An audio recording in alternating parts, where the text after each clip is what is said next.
കാര്യം കെ സുരേന്ദ്രൻ പറഞ്ഞതാണ്. ഈ മട്ടന്നൂർ എന്ന് പറയുന്നത് പാർട്ടി ഗ്രാമങ്ങൾ ഏറെയുള്ള സ്ഥലമാണ്. അതുകൊണ്ട് തന്നെ CPM-ന്റെ പിന്തുണ കിട്ടിയിട്ടുണ്ട് സവാദിന് ഒളിച്ചു താമസിക്കാൻ എന്ന്. ഈ സ്ലീപ്പർ സെല്ലുകൾ ഉണ്ട് എന്നുള്ള കാര്യം പലതവണ പുറത്തു വന്നിരിക്കുന്ന വിവരമാണ്. അതേക്കുറിച്ചുള്ള അന്വേഷണമൊന്നും സംസ്ഥാന പോലീസ് നടത്തുന്നില്ല. എന്തായാലും സവാദ് ഈ കണ്ണൂരിൽ തന്നെ ഉണ്ടായിരുന്നു എന്നുള്ള കാര്യം അത് സംസ്ഥാന ആഭ്യന്തര വകുപ്പിനും ഏറ്റിരിക്കുന്ന ഒരു കളങ്കമാണല്ലോ. സംസ്ഥാന ഇന്റലിജൻസ് ഇക്കാര്യത്തിൽ പരാജയപ്പെട്ടിരിക്കുകയുമാണ്. ജയരാജ്,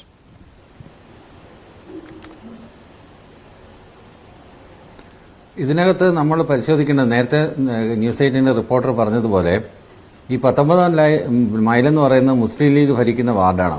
അവിടെ അതുപോലെ തന്നെ SDPIക്ക് വളരെ സ്വാധീനമുള്ള ഒരു പ്രദേശമാണ്.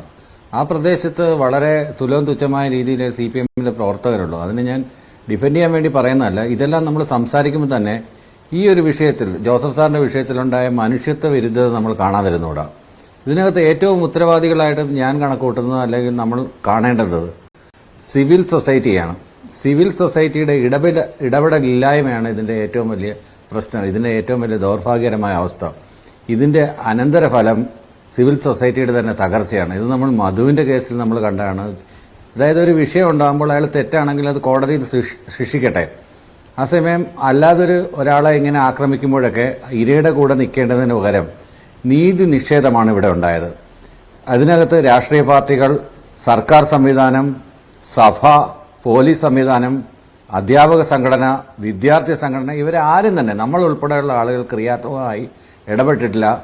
അതിനെതിരെ എന്തുകൊണ്ടാണ് ഈ ഇൻടോളറൻസ് ഉണ്ടാവുന്നത്, സെമിറ്റിക് റിലീജിയൻസിൽ ഉണ്ടാകുന്ന ഇൻടോളറൻസിനെ കുറിച്ച് ഒരു ചർച്ചയും പൊതുസമൂഹത്തിൽ ഉയർന്നു വന്നില്ല. ഒരു ഇഷ്യൂ നടക്കുന്നുണ്ടെങ്കിൽ പൊതുസമൂഹം കൈയും കെട്ടി മാറി നിൽക്കുകയാണ് ചെയ്തത്. അതിനെ തുടർന്ന് ഭരണകൂട ഭീകരതയുണ്ടായി. അതായത് ജോസഫ് സാർ ഒളിവിൽ പോയപ്പം ജോസഫ് സാറിന്റെ മകനെ പിടിച്ചുകൊണ്ടുപോയി മർദ്ദിക്കുന്ന അവസ്ഥ വരെ ഉണ്ടായി. ജോസഫ് സാറിന്റെ ഭാര്യയുടെ ദാരുണമായ അന്ത്യം നമ്മൾ കണ്ടതാണ്.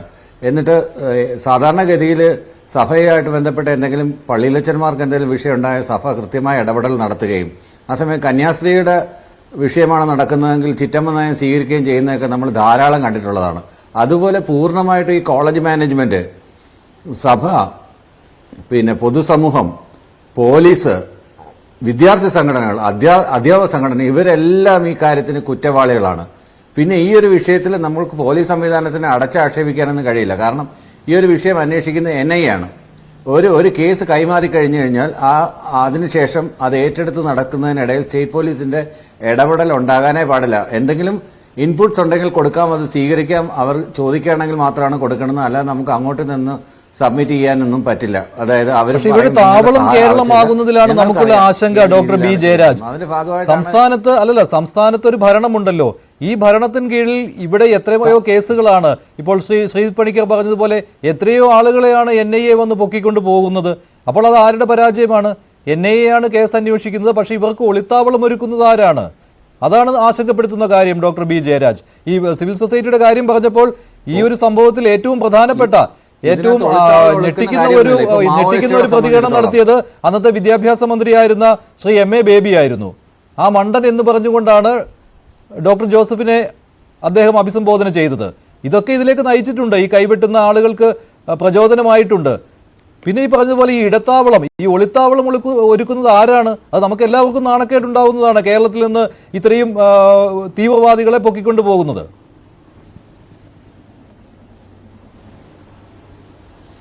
നമ്മൾ ഓരോ കൊലപാതകങ്ങൾ, ഇതുപോലുള്ള ടെററിസ്റ്റ് ആക്ടുകൾ എടുത്ത് പരിശോധിക്കുകയാണെങ്കിൽ കേരളത്തിൽ തുലവും തുച്ഛമാണ്. തമിഴ്നാട്ടിലുണ്ടായതിനേക്കാൾ കൂർഗിലുണ്ടായാലും, ഇപ്പോൾ തടിയൻ്റെവൻ്റെ നസീറൊക്കെ കൂടിയത് കൂർഗിൽ വെച്ചിട്ടാണ്. അവരുടെ കമ്മിറ്റികളും കാര്യങ്ങളൊക്കെ കൂടിയത്. കേരളം അവർ താവളമാക്കിയില്ല. കേരളം ഒരു സുരക്ഷിതമായൊരു ടൗണായിരുന്നെങ്കിൽ അവരെന്തായാലും കേരളം തന്നെ ചൂസ് ചെയ്യത്തുള്ളായിരുന്നു. അതുപോലെ തന്നെ പോലീസിനെ നമുക്ക് അടച്ചാക്ഷേപിക്കാൻ കഴിയില്ല.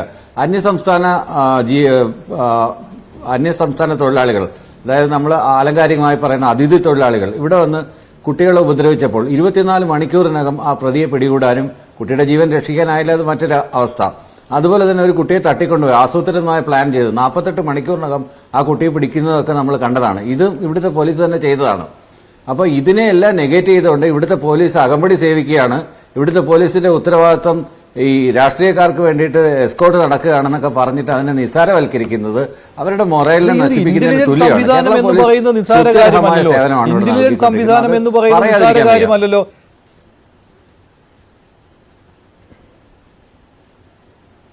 ഇന്റലിജൻസിനേക്കാളും മേളിലുള്ളതാണല്ലോ കേന്ദ്ര ഏജൻസികൾ.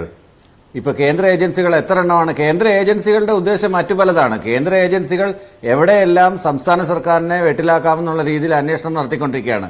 അവരുടെ പ്രധാനപ്പെട്ട അജണ്ട എങ്കിൽ എന്തുകൊണ്ടാണ് ഈ പ്രതിയിൽ വെച്ച് അവസാനിച്ചത്? ഇതിന് മേളിലുള്ള ഉന്നതന്മാരെ എന്തുകൊണ്ട് തൊടുന്നില്ല? ഇതിനകത്ത് ഇടപെടൽ നടത്തിയിട്ടുള്ള ഉന്നതന്മാർക്കെതിരെ ഒരു അക്ഷരം പോലും ഇന്ന് ജോസഫ് സാർ പറഞ്ഞ എന്താണ്? ഇയാൾ പ്രതിയാണ്, ശരി, ഇവരൊരു കൊട്ടേഷൻ സംഘമായിരിക്കാം, അല്ലെങ്കിൽ ഒരു പറ്റ ആളുകളെ ട്രെയിൻ ചെയ്ത് ഇതിനു വേണ്ടി ഏൽപ്പിച്ചവരായിരിക്കാം. പക്ഷെ എന്നാൽ ഇതിന്റെ മാസ്റ്റർ മൈൻഡ് ഉണ്ടല്ലോ. എന്തുകൊണ്ടാണ് ഇത്തരം വലിയ വലിയ കേസുകളിൽ ഈ മാസ്റ്റർ മൈൻഡുകൾ വെളിയിൽ വരാത്തത്?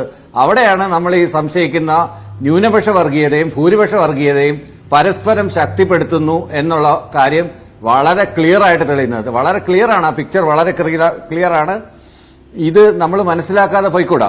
കാര്യം എന്ന് വെച്ച് കഴിഞ്ഞാൽ ഇതുകൊണ്ട് നേട്ടമുണ്ട്. ഒരു സംഭവം ഉണ്ടാകുമ്പോൾ നമ്മൾ നോക്കേണ്ടുന്നത് ഇതുകൊണ്ട് നേട്ടം ഉണ്ടാവുന്നത് ആർക്കാണ്, ഇതുകൊണ്ട് കോട്ടം ഉണ്ടാവുന്നത് ആർക്കാണ് എന്ന് കഴിഞ്ഞാൽ ഈ ലാഭനഷ്ടങ്ങളുടെ കണക്കെടുത്താൽ തന്നെ ഒരു ഡിവൈസീവ് പൊളിറ്റിക്സ് ആരാണ് ഇവിടെ കളിക്കുന്നത്? ഇന്ത്യയിൽ ഡിവൈസീവ് പൊളിറ്റിക്സ് കൃത്യമായിട്ട് നടപ്പിലാക്കുന്നത് ഭാരതീയ ജനതാ പാർട്ടിയും സംഘപരിവാറുമാണെന്നുള്ള കാര്യം എല്ലാവർക്കും വളരെ കൃത്യമായിട്ട് അറിയാം.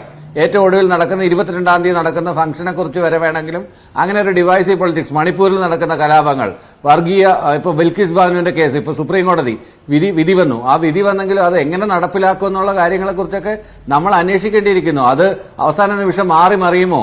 ഇന്ത്യൻ നീതിന്യായ വ്യവസ്ഥയിൽ നമുക്ക് ഇനിയും, അതായത് ബാബറി മസ്ജിദിന്റെ വിധിന്യായം ഞാൻ മുഴുവൻ കേട്ടതാണ്. ഇതെല്ലാം ശരിയാണ്, അവിടെ പള്ളിയാണ് നിന്നത്, മറ്റു കാര്യങ്ങളെല്ലാം ശരിയാണ്. പക്ഷെ അവിടെ ക്ഷേത്രം പണിയണമെന്നാണ് ആ വിധിയിൽ അവസാന വരിയിൽ വരുന്നത്. ആ മുഴുവൻ വിധി ഞാൻ വിചാരിച്ച ഇന്ത്യൻ ജുഡീഷ്യറി വളരെ സ്തുത്യർഹമായ സേവനമാണ് നടത്തിക്കൊണ്ടിരിക്കുന്നതെന്നാണ് ആ വിധിന്യായത്തെ ഞാൻ സന്തോഷപൂർവ്വം കേട്ടോണ്ടതാണ്. ഏറ്റവും അവസാനത്തെ ട്വിസ്റ്റ് ഉണ്ടായത് ചില സിനിമകളിലൊക്കെ ക്ലൈമാക്സ് ചേഞ്ച് ആവുന്ന കണക്കല്ലേ. പക്ഷെ ഇവിടെ NIA എന്താണ് ചെയ്തത്?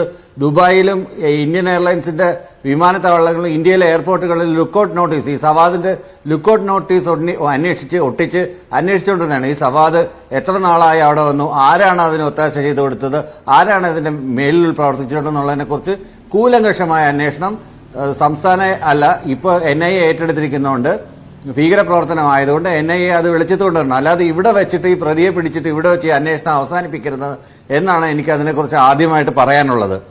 അതുപോലെ തന്നെ ഈ ഇത്തരം തീവ്രവാദ ഏജൻസികൾ ഇപ്പൊ ഇതിനു മുമ്പ് വർക്കലയിൽ നടന്നൊരു തീവ്രവാദ പ്രവർത്തനം, DHRMന്റെ പ്രവർത്തകർ വഴിയിലൂടെ വെളുപ്പാങ്കാലത്ത് നടക്കാൻ പോയ ആളുകളെയാണ് വെട്ടിക്കൊല്ലുന്നത്. അപ്പോൾ അവർക്കൊരു ആക്ട് ഓഫ് ടെററാണ്. അതിനകത്ത് പറഞ്ഞ കാര്യങ്ങളൊന്നുമല്ല. ഇപ്പൊ നമുക്ക് അങ്ങനെയാണെങ്കിൽ ഇപ്പം പത്മരാജന്റെ അരപ്പട്ട കെട്ടിയ ഗ്രാമത്തിൽ ഇപ്പൊ പ്രദർശിപ്പിക്കാൻ പറ്റത്തില്ലല്ലോ, MTയുടെ നിർമ്മാല്യം നമുക്ക് കാണിക്കാൻ പറ്റത്തില്ലല്ലോ. അത്രയും ടോളറന്റ് ആയിട്ടുള്ള ഒരു സമൂഹം എങ്ങനെയാണ് ഇൻടോളറന്റ് ആയത്? എവിടെ നിന്നുകൊണ്ടാണ്, എവിടെയാണ് ആ ഡിവിഷൻ ഉണ്ടായത്? അത് കൃത്യമായിട്ട് പറയുകയാണെങ്കിൽ, രേഖപ്പെടുത്തുകയാണെങ്കിൽ അത് ബാബറി മസ്ജിദിന്റെ തകർച്ചയിൽ നിന്നാണ് ഇന്ത്യൻ സെക്യുലറിസത്തിന്റെ ഫാബ്രിക് കീറി തുടങ്ങിയെന്ന് വളരെ കൃത്യമായിട്ട് നമുക്ക് മനസ്സിലാവും. അതിനുശേഷം ആസൂത്രിതമായ ശ്രമം 2002 ഗുജറാത്തിലുണ്ടായ കലാപം തൊട്ട് ഇങ്ങോട്ട് നമ്മൾ അതിന് നാൾവഴികൾ മുഴുവൻ എടുത്ത് പരിശോധിച്ചാൽ എങ്ങനെയാണ് ഉത്തരേന്ത്യൻ സംസ്ഥാനങ്ങളിൽ നിന്ന് ദക്ഷിണേന്ത്യൻ സംസ്ഥാനങ്ങൾ വേറിട്ട് നിൽക്കുന്നതെന്നും എന്തുകൊണ്ടാണ് സംഘപരിവാറിന് ഇവിടെ വേരോട്ടം ഉണ്ടാവാത്തതെന്നും കൃത്യമായിട്ട് നമ്മൾ മനസ്സിലാക്കാനും പഠിക്കാനും എല്ലാ രാഷ്ട്രീയ വിദ്യാർത്ഥികളും അതിനൊരു പാഠപുസ്തകമാക്കി അതിനെ വിലയിരുത്തേണ്ടതാണ് എന്നുകൂടി ഈ അവസരത്തിൽ എനിക്ക് പറയാൻ, ഞാൻ ഒന്ന് ഇടപെടുകയാണ്. രേഖപ്പെടുത്താൻ